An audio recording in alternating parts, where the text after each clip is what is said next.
we have absolutely no apologies to make. Ask your average Kenyan who's to blame for the country's economic nosedive, and they will likely say William Samoei Ruto. But pose the same question to former Deputy President Rigathi Gashagua, and it will give you a more colorful response, complete with a supporting cast of 3 shadowy figures he claims are steering Kenya into chaos on WhatsApp group at a time. In the region, and the president is the one who is causing problems in the region, but that money is not for restoring any peace. That is money for the president, is what he is using for campaigning. That is money that is meant for development. 10 billion through the knees is what the president is drawing. And they drew a lot of money that 1 week through accounts held by National Intelligence Service. In a recent interview, Gashagua didn't just throw his former boss under the bus. He brought the whole political motorcade. He pointed fingers at 3 men he says have hijacked the presidency, turning State House into a playground of propaganda and personal power. First up is Dennis Itumbi, the self-styled digital warrior whose social media fingers have become faster than the country's inflation rate.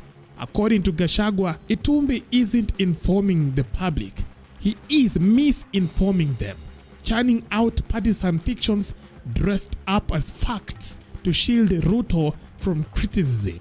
And he says that I'm fighting small people, Itumbi. I don't know Itumbi. You can see the things he was writing about me. And Dennis Itumbi is the chief propagandist for William Ruto. Again, he's not a small man. This government of William Ruto is run by Itumbi and Farouk.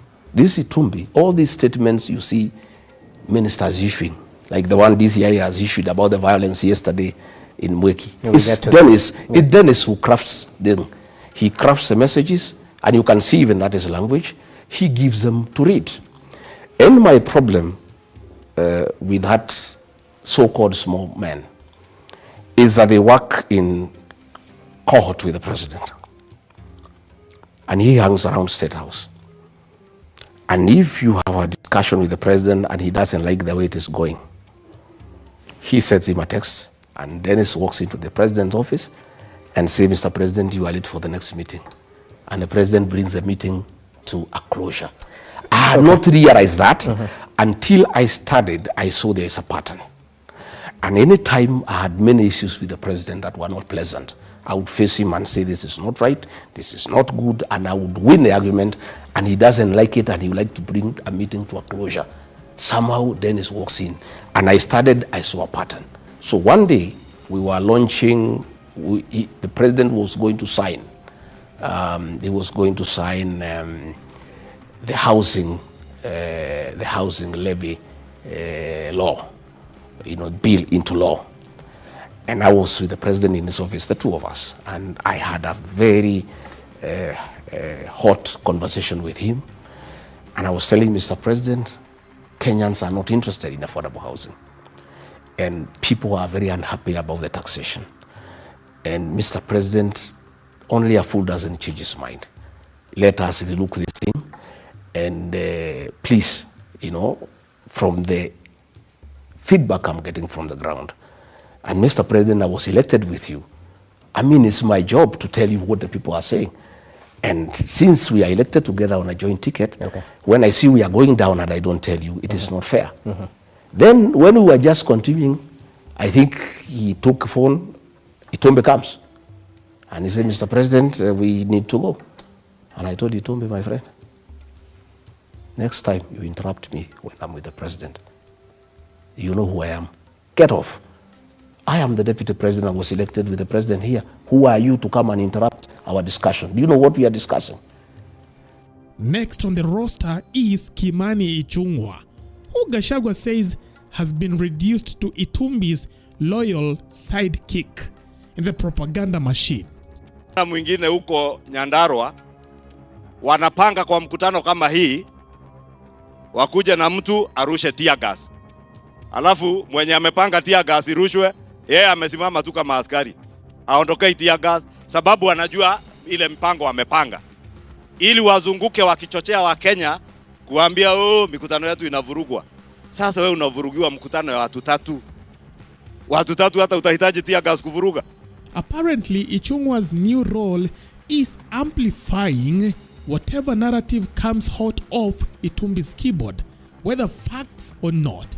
He will just amplify them. His Mr. Fix-It, Kimani Ichungwa, went to Europe in an interview and said, I'm asking for 8 billion. William Ruto says, I'm asking for 10 billion. Between his Mr. Fix-It and his chief propagandist and William Ruto, can't they sit down and agree the figure that Rigathi Gashagua is supposed to have asked for? So I want to explain to you that there is nothing like that. It was just a narrative he wanted to bring to the mountain because he needed to explain to them. Because he committed himself that he would never humiliate his deputy. He went beyond God afraid of me. He needed something to tell the people of the mountain. But of course, everybody knows it's a lie. Because if that was true, it should have come in the impeachment. And then there is the alleged puppet master, Faruq Kibet.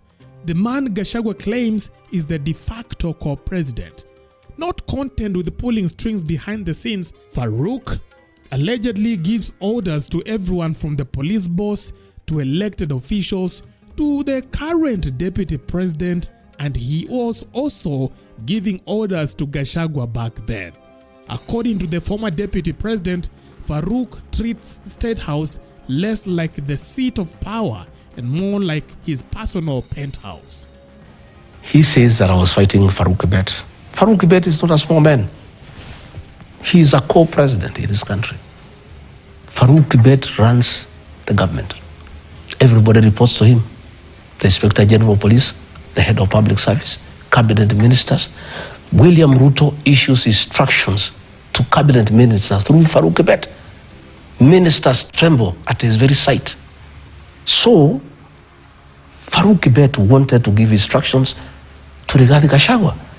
Rigathi Gachagua was elected by the people of Kenya alongside William Ruto. There is no way I would have allowed Faruq Kibet to give instructions to me. And let me tell you, Rogers, Faruq Kibet was trying to run my office, make appointments for people to come and see me. And initially, I thought it's okay, maybe that's how William Ruto wants us to work. Until I learned that Faruq Kibet was collecting money from people to come and see me, and I have nothing to give them in return.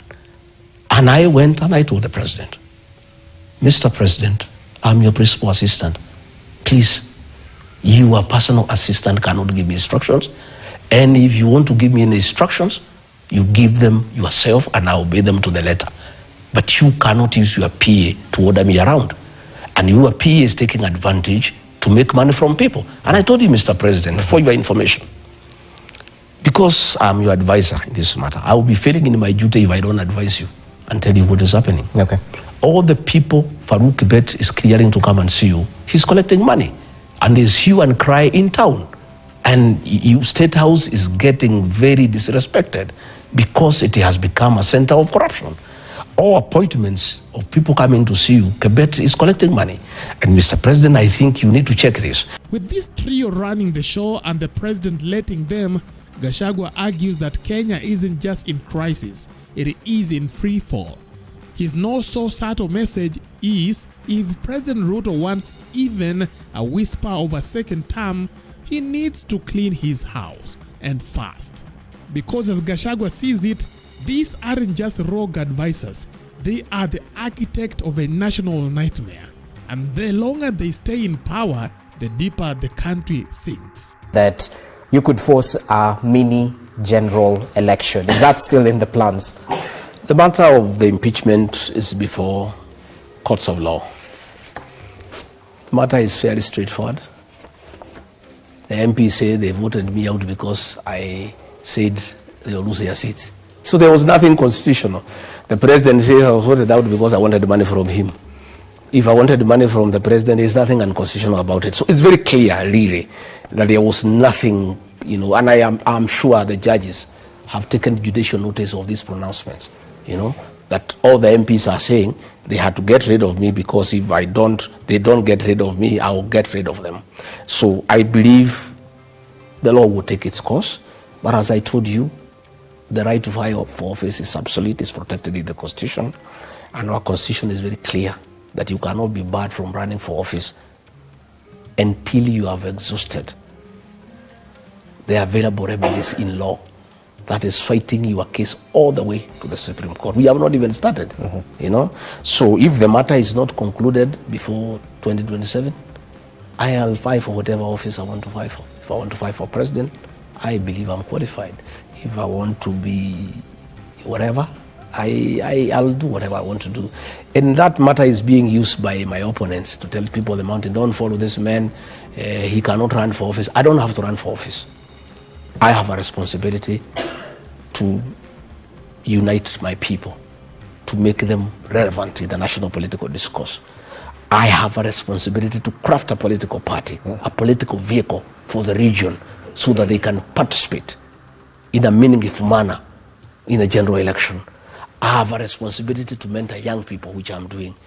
I don't have to be in office. You know, my friend, you know, many people think about positional leadership. You know, leadership is defined in many aspects.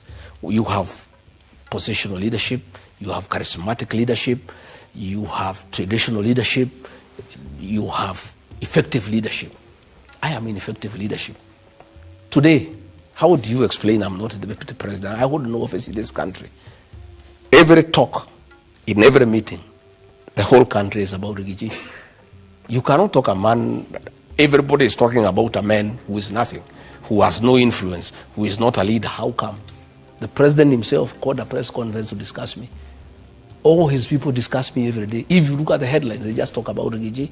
Because Rigiji is a leader. He is a movement. He has people behind him in millions. And whether he has a position or not, is that he is a leader, because a leader is somebody who has followers. And if I had no followers, nobody would be bothered about me. That is why they disrupt my meetings, because they don't want me to talk to people. Because they know, one, I'm persuasive. Okay. I have powers of oratory. I have a way with the people. I have the language with the people. I am convincing. And I have effective leadership. And I carry people along with me. And I've just said to you what William Ruto talked about me.